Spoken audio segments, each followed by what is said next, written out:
जेव्हाही weight loss करण्याची वेळ येते ना, तेव्हा तुम्ही खूप मोठ्या-मोठ्या विचारांमध्ये जाता, की आता मी खूप स्ट्रिक्टली डाएट फॉलो करते किंवा मी आता जिम जॉइन करतो. पण तुम्ही जर या 5 सवयी स्वतःला लावून नाही घेतल्या, तर तुम्ही केलेली सगळी मेहनत पाण्यामध्ये जाणार आहे. या 5 सवयी कोणत्या आहेत, मी या व्हिडिओमध्ये तुम्हाला सांगणार आहे आणि या 5 सवयी जर तुम्ही स्वतःला लावून घेतल्या, तर तुमचं स्ट्रगल कुठेतरी जाऊन नक्कीच थांबणार आहे. तर या 5 सवयी कोणत्या आहेत जाणून घेऊया आपण. नमस्कार, my name is Sujata. I am a certified holistic health coach आणि welcome to my channel healthy Bharat. तर बघा, जेव्हाही तुम्ही किचनमध्ये काम करत आहात किंवा अभ्यास करत आहात किंवा कोणतंही वर्क करत आहात, तुम्हाला जेव्हा बोरिंग होतं, तेव्हा तुम्हाला इच्छा होती स्नॅकिंग करण्याची किंवा तुम्ही जर किचनमध्ये आहात आणि तुम्हाला बोर झालेलं आहे आणि किचन ओट्यावर काहीतरी ठेवलेलं आहे, तर तुम्हाला इच्छा होते स्नॅकिंग करण्याची आणि मग तुम्ही ते खाता.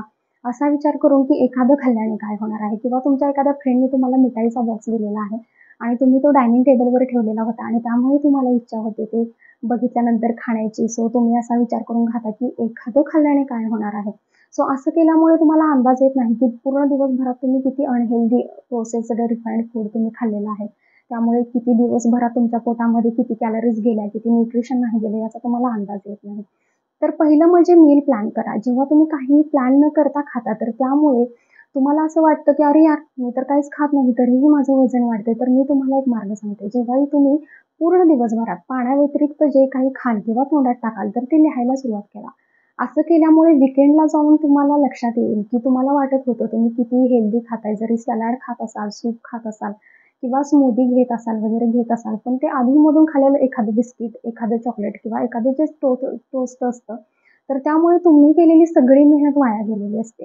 दुसरं आहे कॉन्शियस स्लीपिंग लेस. 7 ते 8 तासांची आयडियली स्लीप आपल्याला घेतली गेली पाहिजे. जेव्हाही आपण कमी झोपतो, तेव्हा आपली बॉडी फॅट स्टोअर करायला सुरुवात करते.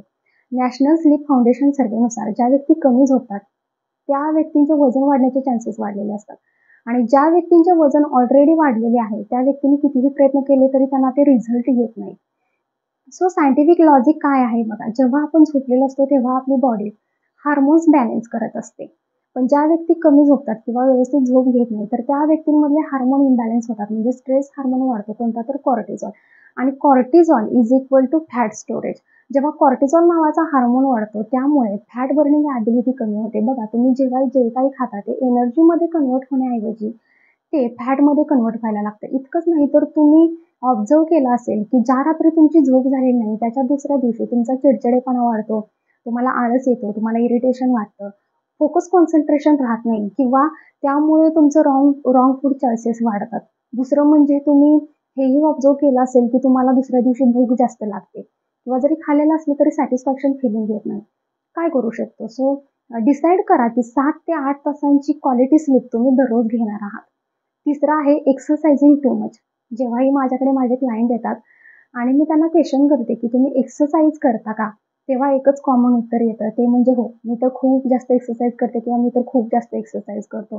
This is problem. Unconscious habit जर तुमची आहे, जिथे तुम्ही टू मच एक्सरसाइज करताय, तर ते तुमचं बॉडी वजन कमी करणार नाही, तर त्यामुळे तुमच्या बॉडीचं नुकसान होईल. बघा, जर तुम्ही 2 किंवा 3 किंवा त्याहीपेक्षा अधिक तासांपर्यंत कंटिन्युअसली एक्सरसाइज करत आहात, तर तुमच्या बॉडीचं नुकसान होणार आहे. तुमच्या बॉडीला रेस्टिंग टाईम देणं गरजेचं आहे. जर तुम्ही तुमच्या बॉडीचा वापर करत आहात, यूज करत आहात, घासत आहात, तर रेस्टिंग टाईम देणं सुद्धा गरजेचं आहे. किंवा तुम्ही जर 2 किंवा 3 किलोमीटरपेक्षा अधिक कंटिन्युअसली चालत आहात, तर त्यामुळे सुद्धा तुमच्या बॉडीचं नुकसान होणार आहे. तुमची बॉडी स्ट्रेसला हँडल करू शकणार नाही. So everything in moderation is good. अति सर्वत्र वर्जयेत. सो आजपासून हे लक्षात ठेवा, की जेव्हाही तुम्ही कोणतीही ॲक्टिव्हिटी किंवा एक्सरसाइज करत आहात, तर ती मॉडरेशनमध्ये करा आणि दुसरं म्हणजे स्वतःच्या बॉडीला रेस्टिंग टाईम द्या. चौथा आहे लिमिटिंग बिलीफ्स. बघा, जोपर्यंत तुमचं माइंड कन्व्हिन्स नाहीये, की तुम्ही स्वतःचं वजन कमी करू शकता, तोपर्यंत तुमची बॉडीसुद्धा तुम्हाला सपोर्ट करणार नाहीये.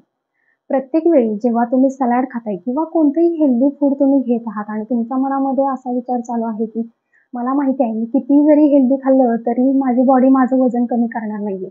किंवा तुम्हाला असं वाटत असतं, की माझं तर जेनेटिक प्रॉब्लेमच आहे किंवा माझं तर बोन वेटच जास्त आहे किंवा माझी तर बॉडी टाइपच अशी आहे, की मी हवा जरी खाल्ली, तरीही माझं वजन वाढतं.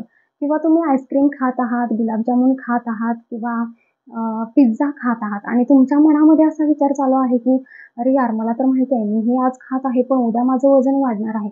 असा जर तुमच्या मनामध्ये विचार चालू आहे, तर तुम्ही दोन्ही बाजूंनी स्वतःचं नुकसान करताय. ते म्हणजे असं, की एकतर तुम्ही तुमचं खाणं एन्जॉय करत नाही आहात आणि दुसरं म्हणजे तुमच्या मनामध्ये कुठेतरी गिल्ट येत आहे. सो त्यामुळे आणि असा विचार तुमच्या मनात असल्यामुळे तुमची बॉडी तुम्हाला म्हणते तथास्तु, तुमचं माइंड तुम्हाला म्हणतं तथास्तु and that is what you manifest. So आजपासून जेव्हाही तुम्ही स्वतःला आरशामध्ये बघाल, तेव्हा ते वाढलेलं पोट, थाई, झिप्सवर वाढलेलं जे फॅट आहे ते बघणं बंद करा. स्वतःला दोष देणं बंद करा and state focusing on the things which are really good आणि छोट्या छोट्या प्रोग्रेसला ॲप्रिशिएट करा आणि सेलिब्रेशन करायला सुरुवात करा. 5वा आहे इटिंग लेट ॲट नाईट. बघा, जर तुम्ही तुमचं डिनर लेट कंप्लीट करत आहात, तर याचा अर्थ असा आहे की तुमचं बेली फॅट किंवा ओव्हरऑल बॉडीमधलं फॅट वाढणार आहे. असं का? कारण तुम्ही जर कोणतंही जेवण घेत आहात, भले ते सेम पदार्थ नसतील, तुमची बॉडी ते वेगवेगळ्या पद्धतीने प्रोसेस करते. डिपेंड करतं की तुम्ही ते कोणत्या टायमिंगला घेत आहात. तुमची बॉडी एक स्लीप वेक सायकल फॉलो करते, जिथे रात्रीचं टाईम असं असतं की ती इलिमिनेशन स्टेजवरती असते आणि अशा वेळी जर तुम्ही हेवी आणि तेही लेट डिनर कंप्लीट करत आहात, तर तुमची बॉडी इझिली फॅट स्टोअर करायला सुरुवात करते. बघा, आपण का जेवतो? कारण जे जेवलेलं आहे ते एनर्जीमध्ये कन्वर्ट व्हावं आणि नंतर ते आपण कोणत्याही ॲक्टिव्हिटीसाठी यूज करू शकू. पण जर रात्रीच्या वेळी आपण अशी कोणतीही हेवी ॲक्टिव्हिटी करत नाही, तर हेवी जेवण आणि तेही लेट कंप्लीट करणं ॲक्च्युली याची काही गरजच नाही आहे. समजा तुम्ही जर रात्रीच्या 12 वाजता झोपताय आणि 10 ते 11च्या दरम्यान तुम्ही तुमचं डिनर लेट घेत आहात, इतक्या लेट घेत आहात, तर तुमची बॉडी कन्फ्यूज होणार आहे की डायजेशनला शटडाऊन करून स्लीपवर फोकस करावं की स्लीपला बाजूला ठेवून डायजेशनवर कॉन्सन्ट्रेट करावं. सो त्याच्यामुळे तुमचा मूड डिस्टर्ब होणार आहे, स्लीप डिस्टर्ब होणार आहे आणि ऑफकोर्स तुमचं वेट गेन तर होणारच आहे. सो आयडियली झोपायच्या 3 तास आधी डिनर कंप्लीट करायला हवं आणि हे जर खूप जास्त वाढत असेल, तर तुम्ही झोपायच्या 2 तास आधी तुमचं डिनर घ्यायला सुरुवात करा. हळूहळू त्याची वेळ वाढवायला सुरुवात करा, जेणेकरून तुम्ही ते 3 तासांपर्यंत घेऊन जाऊ शकाल. तर या आहेत 5 अनकॉन्शियस सवयी. यातली कोणती अशी सवय आहे ज्यामध्ये तुम्हाला इम्प्रूव्हमेंट करण्याची आवश्यकता वाटते आणि हा व्हिडिओ कसा वाटला कमेंट करून नक्की सांगा.